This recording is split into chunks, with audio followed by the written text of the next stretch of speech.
El nervio olfatorio es el primer nervio craneal y su función es el sentido especial del olfato.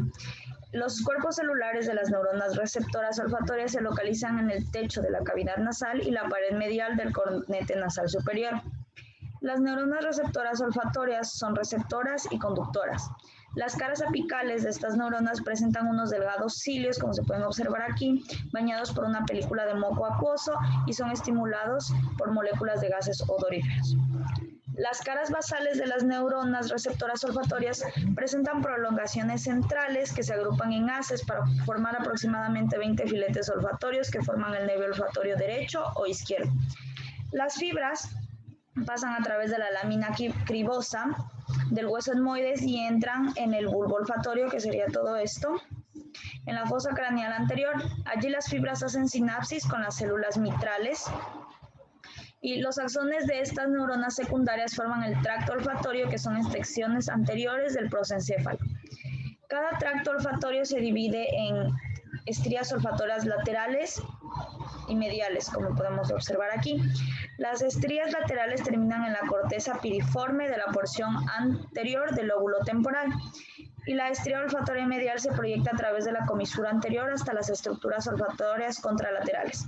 Los nervios olfatorios son los únicos nervios craneales que entran directamente en el cerebro. También denominado nervio óptico. Damos el nombre de nervio óptico a un tracto o conjunto de fibras nerviosas que van desde el ojo al sistema nervioso central y cuya presencia permite la visión. Tiene su origen en las células ganglionares de la retina y además consta de aproximadamente 1,5 millones de neuronas de tipo sensorial que no transmiten información al ojo, sino que únicamente la reciben de él. Primeramente tenemos la inervación del nervio óptico, que va a inervar todo el globo ocular, la coroides y la esclerótica. Su recorrido es que sale del globo ocular, pasa por los músculos del ojo, luego entra a la cavidad óptica y se consigue con la arteria oftálmica y con las venas oftálmicas. Posterior a esto llega a la cavidad del cráneo y se declusa con el quiasma óptico. Además, en el cerebro presenta una relación con las meninges cuando estas capas forman una membrana alrededor del nervio. Las ramas del nervio óptico es que no posee ramas diferenciadas en sí, pero sí posee varias regiones, y las regiones se llaman según su localización. Desde el inicio del ojo inicia como intraocular, luego es llamado intraorbitario por introducirse en el conducto óptico y posteriormente pasa a llamarse intracanalicular por su relación con las vías arteriales y finalmente intracraneal cuando ya se localiza dentro del cráneo. Finalmente, los daños que puede sufrir el nervio óptico es cuando se lesiona por un traumatismo directo en esta zona o también por una patología denominada glaucoma, la cual produce debilidad o daño en las fibras del nervio como consecuencia de un aumento elevado de la presión en el ojo. Y los pacientes comienzan a presentar alteraciones y la pérdida de la visión progresiva. El nervio oculomotor es un nervio mixto que se divide en superior e inferior debido a una fisura. La parte superior tiene una función motora somática con su núcleo del mismo nombre y la parte inferior tiene una función parasimpática o motor visceral con el núcleo accesorio. La parte superior inerva al elevador del párpado y al recto superior, que hace elevación y aducción. La parte inferior inerva al recto inferior con movimientos de depresión y aducción, al recto medial, que hace aducción, y al oblicuo inferior, que hace elevación y abducción. El nervio troclear es el nervio más pequeño y emerge de la cara posterior del mesencéfalo. Tiene una función somática y su núcleo se llama núcleo del nervio troclear. Este nervio inerva al músculo oblicuo superior, que hace función de abducción, rotación y también deprime en el bulbo craneal. El nervio trigémino es el nervio principal de la inervación sensorial general de la cabeza y es el nervio craneal de mayor tamaño. Es un nervio mixto que se origina en la cara lateral del puente como dos raíces, la motora y la sensitiva. Y estas raíces cruzan la porción medial de la cresta de la porción petrosa del hueso temporal y entran en la cavidad trigémina de la dura madre, laterales al cuerpo del esfenoides y el seno cavernoso. La raíz sensitiva llega al ganglio trigémino, mientras que la raíz motora discurre en paralelo a esta raíz sensitiva, pasa de largo del ganglio y pasa a formar parte del nervio mandibular, que es una de las divisiones de este nervio y de las que ya voy a hablar más adelante. El nervio posee 4 núcleos. uno motor y 3 sensitivos, que se los conoce como los núcleos mesencefálicos, el sensitivo principal y el espinal. Las fibras sensitivas inervan la cara, los senos de la mucosa y los dientes, mientras que las fibras motoras inervan los músculos masticadores. El nervio trigémino tiene también 3 divisiones. De ahí se deriva su nombre, que significa tritizos. La primera división es la oftálmica, que confiere la sensibilidad a la córnea, la piel de la frente, la piel cabelluda, los párpados, la nariz, la mucosa de la cavidad nasal y los senos paranasales. La segunda división es la maxilar, que confiere sensibilidad a la cara sobre el maxilar, que incluye el labio superior, los dientes maxilares, la mucosa de la nariz, el seno maxilar y también el paladar.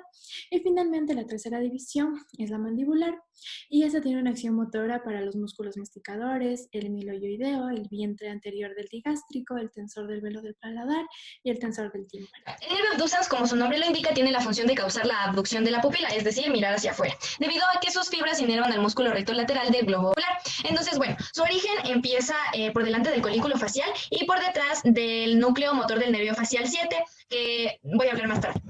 Bueno, entonces, una vez que sale de su núcleo, atraviesa la dura madre, luego pasa por la porción petrosa del hueso temporal, luego por el seno cavernoso, luego por el anillo tendinoso común o anillo de Zinc, hasta llegar a la porción medial del músculo recto lateral. Claramente, alteraciones o lesiones en este músculo van a provocar que no podamos realizar el movimiento de mirar. Es importante hablar que este es un nervio mixto, es decir, que tiene fibras sensitivas y motoras, y también viscerales y somáticas. Entonces, este es el principal nervio de las gesticulaciones de la cara, y bueno, para hablar de sus núcleos creo que es importante primero hablar de su trayecto. Entonces, el nervio facial se divide en 2 porciones, el nervio propiamente dicho, que es motor, y el nervio intermedio, que es una rama más pequeña que lleva las fibras sensitivas, gustativas y parasimpáticas. Entonces, bueno, después de que pasa por el agujero auditivo interno, en el conducto facial saca 3 ramas, que son el nervio petroso mayor, que llega al ganglio pterigopalatino, que el ganglio pterigopalatino saca ramas para las glándulas lacrimales y nasales, y también al ganglio submandibular, que saca ramas para la glándula submandibular y sublingual.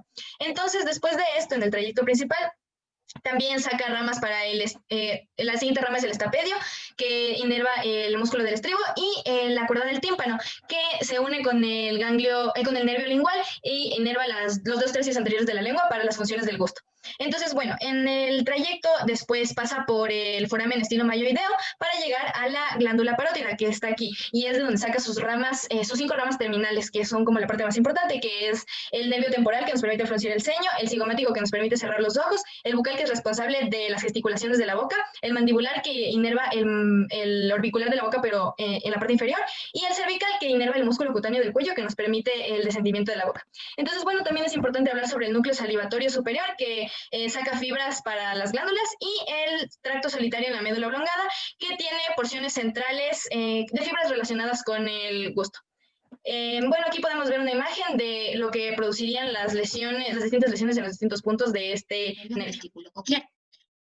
Primero vamos a ir con las funciones. La función que cumple este nervio es el de transportar las fibras con los sentidos especiales de la audición, el equilibrio y el movimiento. Este nervio emerge entre la unión entre el puente y la médula oblongada y entre el conducto auditivo interno. En este punto se divide en 2 nervios, en el nervio vestibular, como podemos ver aquí, y en el nervio coclear. Vamos a hablar primero del nervio vestibular. El nervio vestibular está compuesto por las prolongaciones centrales de las neuronas bipolares en el ganglio vestibular. Como vemos en la imagen, este es el ganglio vestibular. Las prolongaciones periféricas de las neuronas se extienden hasta las crestas de las ampollas, estas son las ampollas que podemos ver aquí, de los conductos semicirculares, que son estos que se encuentran aquí. También a las máculas del utrículo y las máculas del sacro. Vamos ahora con el nervio coclear. El nervio coclear está compuesto por las prolongaciones centrales de las neuronas bipolares en el ganglio coclear o plango espiral de la cóclea. Las prolongaciones periféricas de las neuronas se extienden hasta el órgano espiral para el sentido de la audición. Dentro del conducto auditivo interno, las 2 divisiones del nervio craneal número 8 están acompañadas por la raíz primaria, el nervio intermedio del nervio craneal 7 y por la arteria laberíntica. Bueno, mi nombre es Mateo Gijón y continuando con el noveno par craneal tenemos al nervio glosofaringio, cuyas ramas tienen un origen en el bulbo raquídeo, abandonan la fosa craneal posterior a través del agujero yugular, donde podemos ver su relación que tiene con el nervio vago de manera rostral. Tiene dos fibras motoras, las cuales van a salir del núcleo ambiguo. El primer nervio motor braquial va a inervar principalmente el músculo estilofaringio, esto relacionado con su origen embriológico en el tercer arco faringio. También tenemos el núcleo salivatorio inferior, que va a emitir la rama motora visceral, que va a formar el plexo timpánico, va a hacer una sinapsis en el ganglio óptico y posteriormente va a inervar a la glándula parótida. También tenemos nervios sensoriales que van a tener su origen en los ganglios superior e inferior. Del ganglio superior van a salir las ramas generales que van a inervar la membrana timpánica, el oído medio, la tuba auditiva mediante la rama tubaria. También tenemos ramas, también va a emitir una rama a la orofaringe.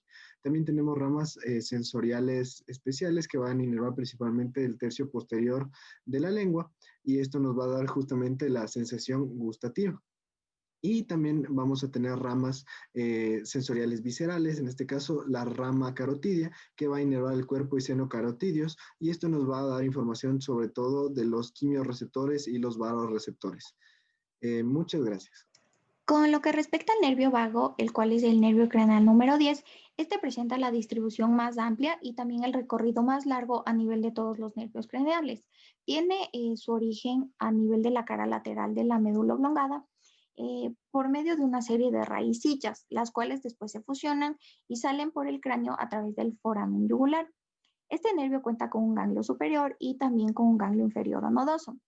El ganglio superior se relaciona principalmente con el componente sensitivo general del nervio. En dicha zona existen conexiones para el nervio craneal número 9 y para el ganglio cervical superior. Con respecto al ganglio inferior, se relaciona con los componentes sensitivos viscerales del nervio. Con respecto al recorrido, este se continúa de manera inferior hacia la raíz del cuello, en la vaina carotidia, y presenta ramos para el paladar, la laringe y también la faringe. En la zona del tórax el recorrido es asimétrico y también se proporcionan ramos para el corazón, los bronquios y los pulmones. Los vagos forman troncos vagales anterior y posterior que rodean al esófago, y a estos también se unen ramos de los troncos simpáticos. El tronco pasa hacia el interior del abdomen para posteriormente realizar una división para inervar al estómago y también al tracto intestinal hasta la flexura cólica izquierda. El par craneal 11, también conocido como nervio accesorio o nervio espinal, es un nervio motor puro que emerge de los segmentos cervicales desde C1 hasta C4 y sus fibras ascienden para atravesar el foramen magno y posteriormente atravesar al foramen yugular junto con el nervio vago y también con el nervio glosofaringio. Al foramen yugular también se lo conoce como agujero rasgado posterior. Ahora, con respecto al origen aparente de este nervio, se da a nivel del surco colateral posterior del bulbo raquídeo, que es justo aquí, como se observa en la imagen.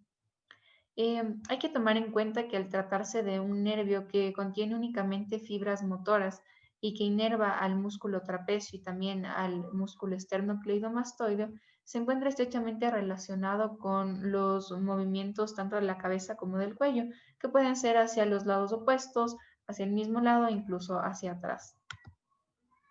Ahora, con respecto a la afectación más frecuente de este nervio, se da generalmente en la región cervical posterior, debido a que por esta zona el nervio pasa de forma superficial, y esta afectación generalmente se observa con un hombro caído y también con la atresia del trapecio.